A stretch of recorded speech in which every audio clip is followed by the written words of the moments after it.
안녕하세요. 저는 괴산에 귀농 2년차 이동금이라고 합니다.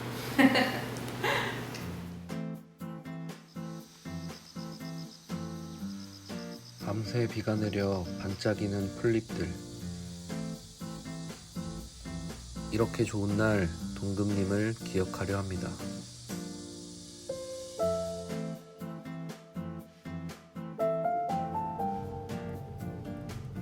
굽이굽이 길을 지나면 동금님의 밭이 보입니다.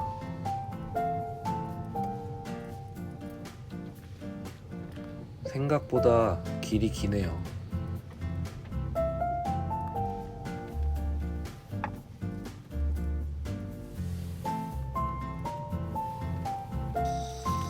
저 멀리 분주하게 무언가를 열심히 하고 있는 동금님이 보입니다. 동금님은 올해 귀농 몇 년 차신가요? 올해 귀농 2년차예요. 귀농을 선택하시게 된 계기가 있을까요? 20살 때 마음을 먹었거든요. 40살이 되면 귀농을 하자. 근데 왜 20살 때 그걸 마음을 먹었냐고 많이들 물어봐서 생각을 해보니까 제가 살던 곳이 영등포였는데 거기가 공장지대였어요. 맨날 소음과 매연과 그런 공해로 지저분한 곳이었고 시골로 가고 싶다라는 생각이 더 강하지 않았나. 근데 왜 하필 농업이었나라고 생각을 해보면 그거는 특별한 이유는 없었던 것 같아요. 그러니까 시골에 가면 농사를 지어야지가 자연스럽게 연결이 되었었던 것 같고 여행을 다니면 오프를 이용해서 계속 돌아다녔어요. 농사를 짓는 게 나한테 정말 맞는 건가를 많이 테스트를 해봤고 나는 힘쓰는 일을 좋아하는구나 라는 결론이 나서 시골 생활을 해보신 적은 있나요? 시골에 산 적은 없고 큰 집이 공주에 있어서 명절 때마다 어렸을 때는 갔었거든요. 그래서 그거는 좋았었던 것 같아요. 사실 명절에 가면 늘 싸우거든요. 어르신들은. 근데도 좋으시군요. 네, 그냥 그 사람이 아니라 그 환경이 좋았었던 것 같아요. 촉촉하게 젖은 풀 위에서 동금님은 무언가를 열심히 하고 계십니다. 풀을 긁고 오우고 담고 끌고 가서 덮어주고. 지금 농사는 몇 평 정도 짓고 있나요? 제일 처음 빌린 밭이 850평이고 올해 새로 빌린 밭이 900평. 다 합치면 1750평 정도. 그렇죠. 이렇게 크게 질 생각 없었는데 이 친환경농법, 자연농법으로 그렇게 크게 하기 쉽지 않아요. 네, 원래 다 합쳐서 최대 1000평을 넘기지 말자가 원래 생각이었고 마음대로 이렇게 되는 건 아니니까. 하다 보니 네, 지켜보니까 혼자 농사를 짓고 계신 것 같은데 네, 맞아요. 힘드신 점이 없으신지? 힘든 거는 어쨌든 농사가 혼자 하는 것보단 옆에 누군가 있어서 같이 하는 게 더 빨리 끝나는 작업들이 많잖아요. 근데 그런 것들을 다 혼자 해야 되면 시간이 확실히 많이 걸리긴 해요.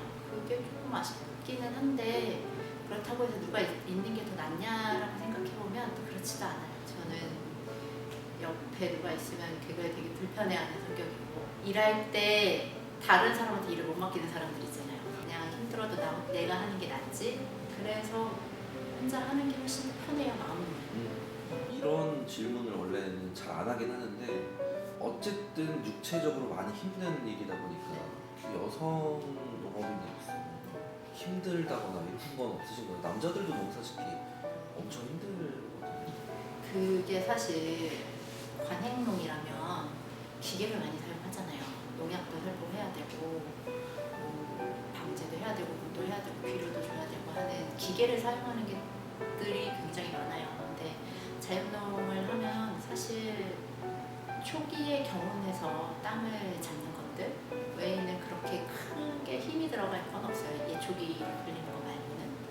그래서 농법에 따라서 그 어느 정도 할 수 있느냐 없느냐가 좀 결정이 되는 것 같고 사실 말씀드렸다시피 저는 힘쓰는 걸 좋아해서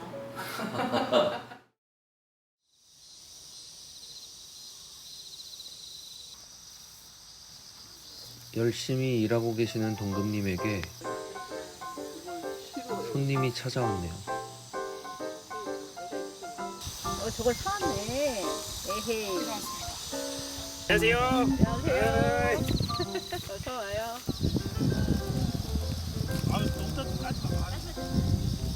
앞에 지금 오신 분은 누구신가요? 이분은 김재모 씨라고 저 옆밭에서 농사 짓고 있는 젊은 청년이고 제 선배죠. 같은 이런 친환경 농법으로 농사 지시나 봐요? 네. 재모 씨는 자담 농법으로 농사를 짓고 있는 저랑은 살짝 다르요. 그럼 재모님 자담 농법에 대해서 간단하게 한 10초 내로 얘기해 주실 수 있나요? 자담은 자연을 담자라는 것이고요. 간단하게 얘기하면 이 산에 있는 흙처럼 이 밭도 똑같이 만들자 뭐 그런 농법입니다.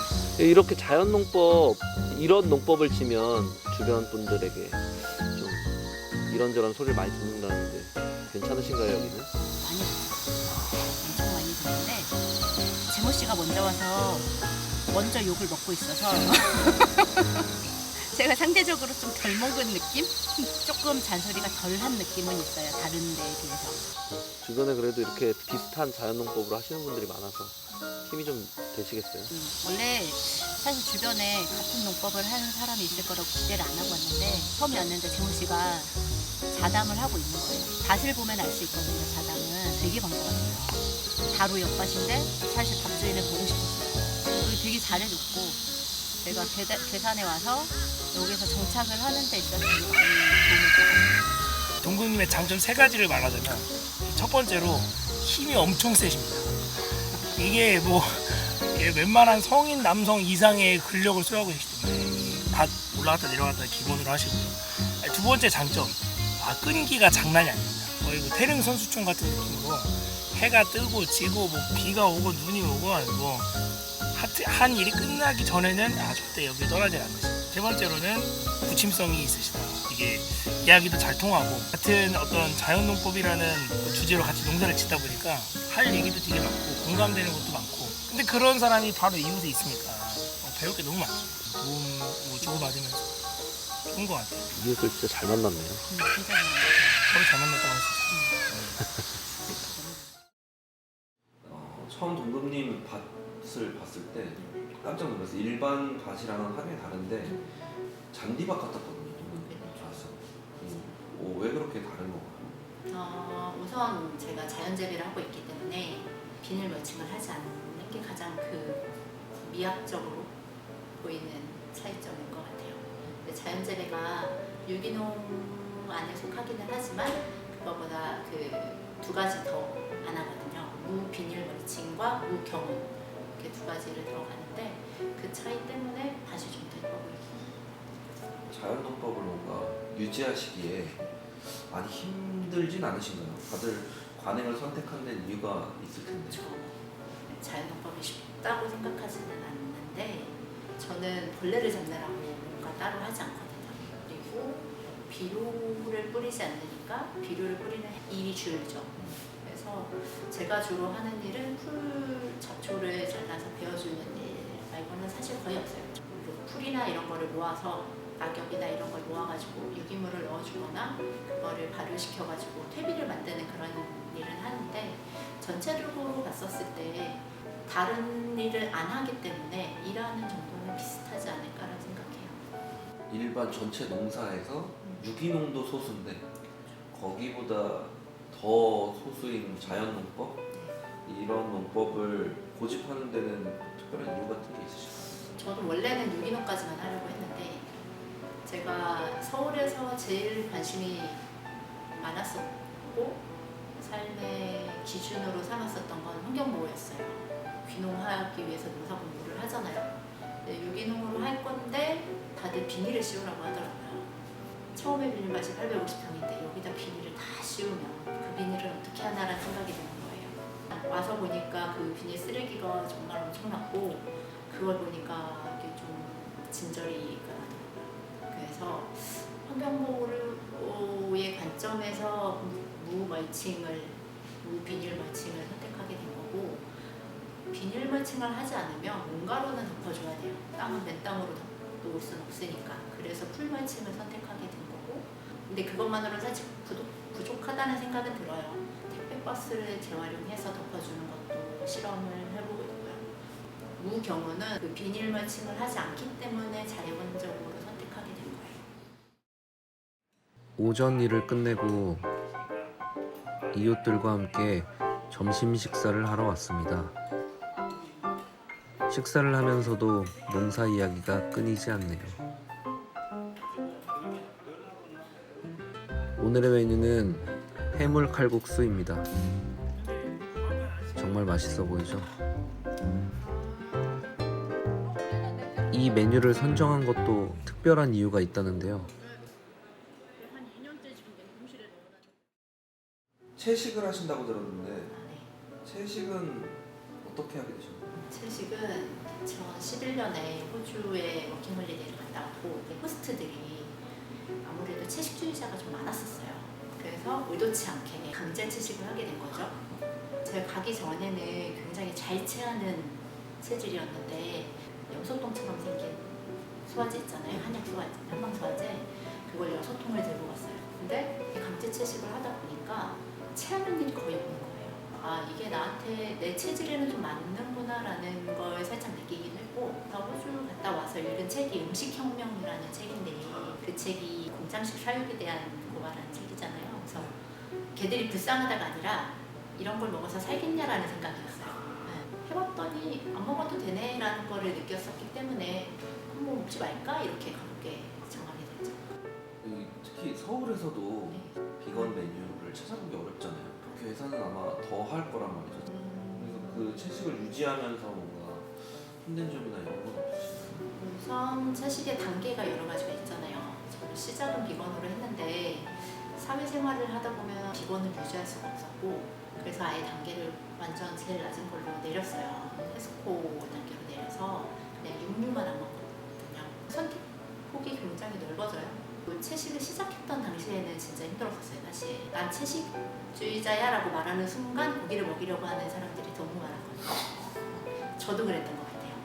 나는 고기는 안 먹어요 라고 했던 사람한테 일부러 먹였었던 것 같아요. 그래서 그냥 인간은 다 이 모양이구나. 그 이후에는 이 효리 씨 때문에 굉장히 보편화됐죠.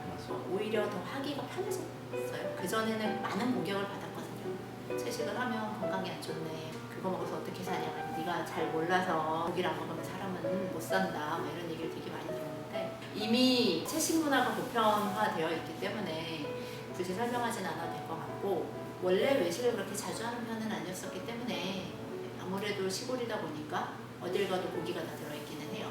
저를 아시는 분들은 채식이나 뭐 해산물 쪽으로 많이 돌려서 식당을 잡아주시는 편이고 사실 고깃집에 가도 제가 먹을 수 있는 걸 먹어요. 저는 옆에서 양 하나 파 이런 거 구워 먹고 버섯이랑 늘 생각하죠. 내가 채식주의자라고 해서 또는 내가 채식주의자이기 때문에 불편한 건 나만이 아니라 타인도 불편한 거니까 서로 같이 공생할 수 있다는 거를 보여주면 그들도 나도 서로 편하지 않을까라는 생각입니다. 그러면 마지막으로 지금 귀농을 생각하고 있는 청년들, 특히 이제 여성 농업인을 선택하려고 하시는 분들 있잖아요. 여러 가지 해주고 싶은 말. 농업도 하나의 직업이라고 생각을 하거든요. 모든 직업을 다 선택할 때 이게 나랑 맞는지를 잘 고려를 해봐야 될 것 같고 나한테는 이 정도면 괜찮겠지만 이게 다른 사람한테도 무조건 괜찮다고 할 수는 없어요. 그리고 농업이다 보니까 생각보다 돈이 되게 많이 들어요. 다 사서 해결을 해야 하면 정말 많은 비용이 들어가게 되거든요. 그래서 농사를 짓는 사람들이 대부분 다 맥가이버잖아요. 뭘 만들어내고 스스로 하고 되게 만능인 사람들이 많아요. 농사 짓는 사람들 보면 어느 정도 대비하고 오는 게 저도 오기 전에 목공을 배웠었거든요. 준비를 하고 들어오는 게 조금 더 비용을 줄일 수 있다.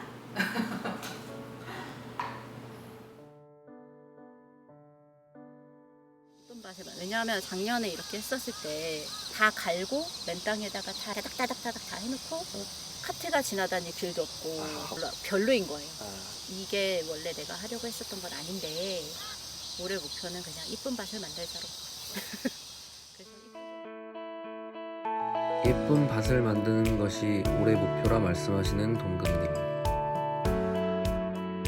제 생각엔 이미 목표를 이루신 것 같네요. 아마 이 영상을 보시는 많은 분들도 공감하실 거라 생각합니다. 오늘은 이렇게 예쁜 밭을 저희에게 선물해 주신 동금님을 담아봤습니다. 이 예쁜 밭처럼 동금님의 마음도, 그리고 이 영상을 시청해 주시는 시청자분들의 마음도 예쁜 초록으로 가득 차는 하루가 되길 바라봅니다.